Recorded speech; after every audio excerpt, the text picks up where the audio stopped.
Well, hello there, my lovelies, and how the devil are you? This is my one day off in the half term.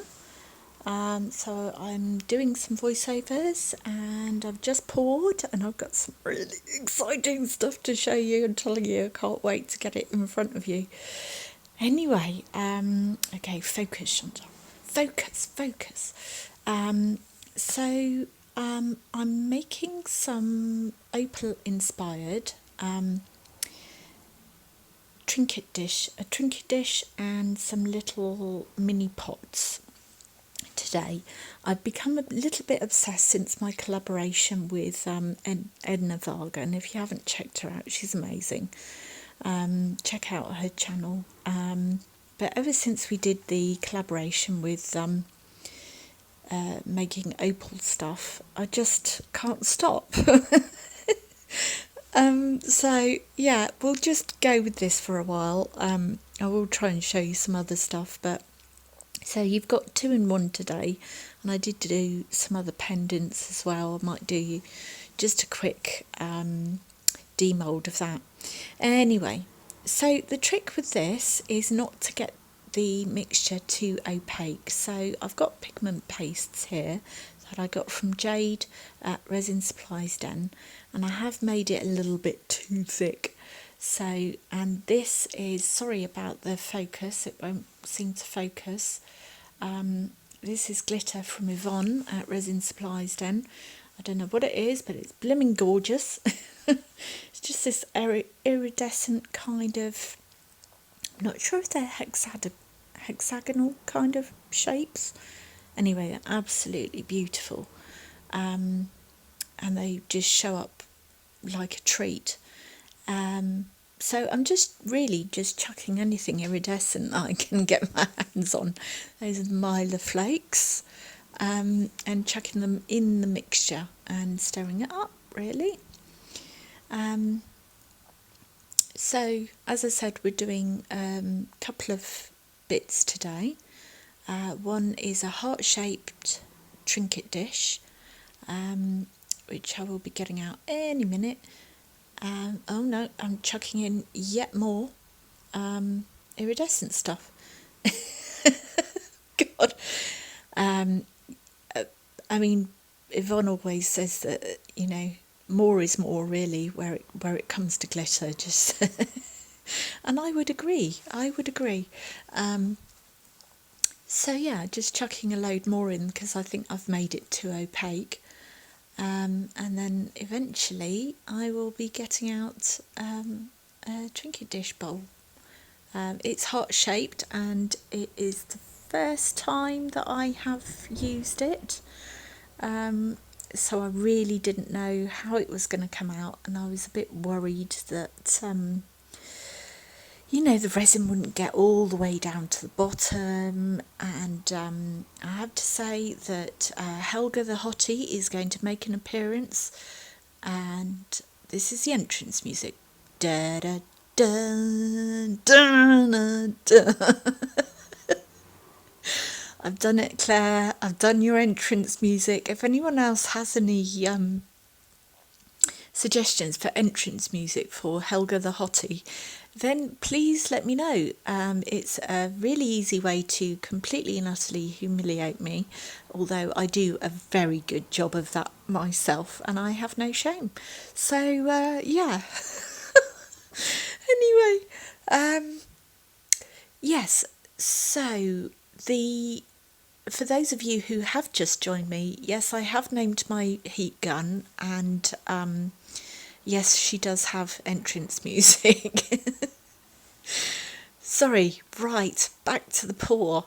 So this is the heart-shaped trinket dish. I'm just giving it a good squeeze. I've warmed up the mould a little bit with my heat gun, Helga, sorry.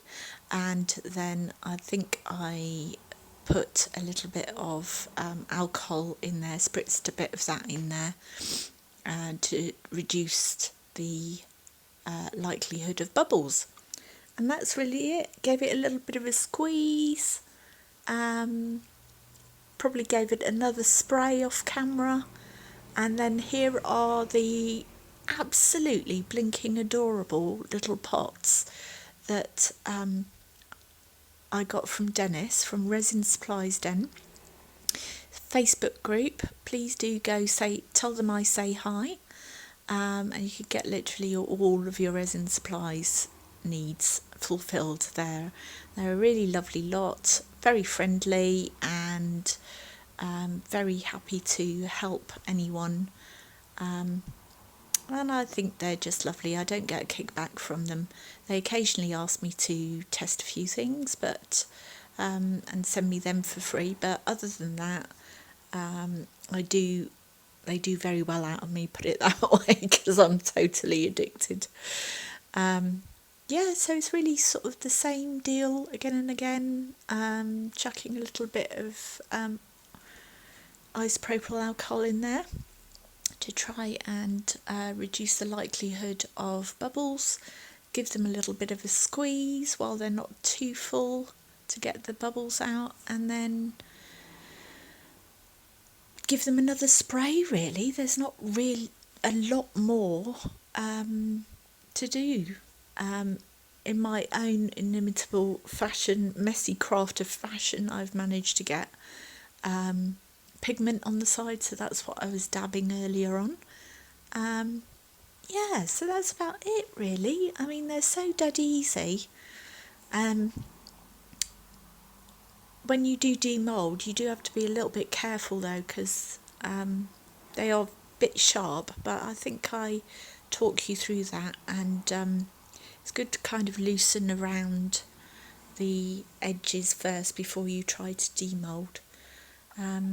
Anyway, I'm going to take you to the demould of both. Thank you so much for joining me. Okay, you guys, this is the demould. I'm really excited with this. Absolutely no idea if it's worked, but it looks all right. And I did put it on the heat mat, so hopefully that means that there won't be any bubbles. Now there has been a bit of overspill. I don't know why I've got my gloves on, because this is completely cured. So let's just stop trying to do it with the gloves on. Let's have a look. Oh, come on. Quick as a flash. Right, so there has been a bit of overspill, so I think that's going to be, no idea how easy this is going to be to demould. So this mould is from Resin Supplies Den. Lovely Dennis, as per usual, sorted me out. I did pay for this. I can't blink and get it open. Right, this is real time, guys. This struggle is real. I might have to just pause this a sec to figure out how to get into this. I can't see to... there we go. Get a purchase and that's it. You do have to be a little bit careful when you're demoulding that you don't blooming cut yourself, because resin can be incredibly sharp, especially around these bits. So whenever you pour in a mould like this, very often the resin will rise up on the edges. Right, I'm going to have to get brutal. Just a minute. Okay. So, this is looking good. It's looking so girly. It's not true. But we like girly. And honestly, Yvonne, look at your glitters. Good grief, that is gorgeous. That is absolutely gorgeous. I just love. Isn't it beautiful? And I don't have to do anything to it either. Oh, I'm going to be making so many more of them, I'm telling you. Literally every pour I do. So I did have a bit left over, so I made some more of these pots. So these are so cute, honestly. And again, moulds from Dennis. So I have pre-loosened these, so just to stop me from really struggling. So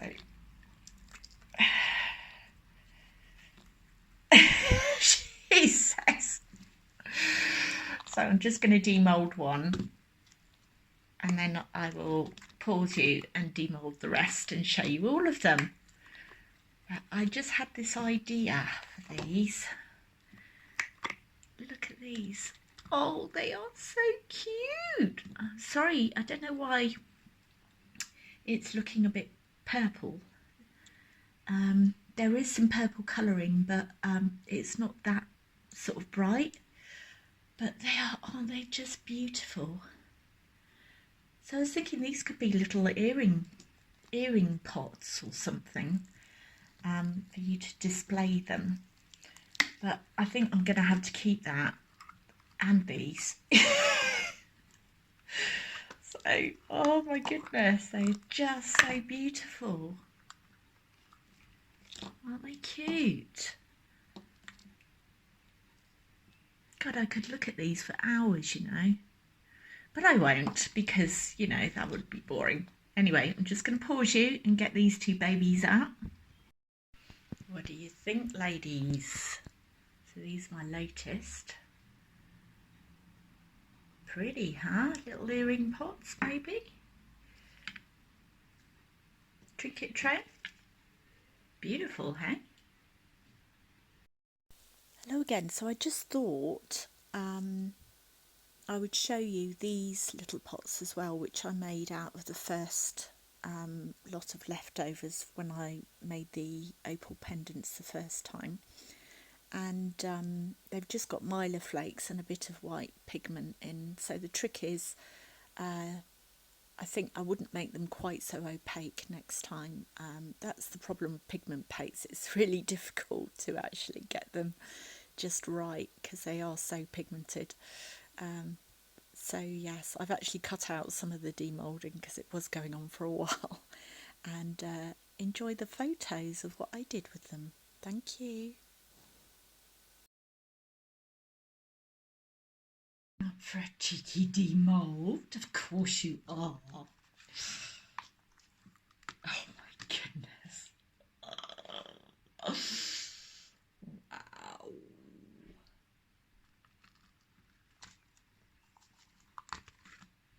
Oh, love.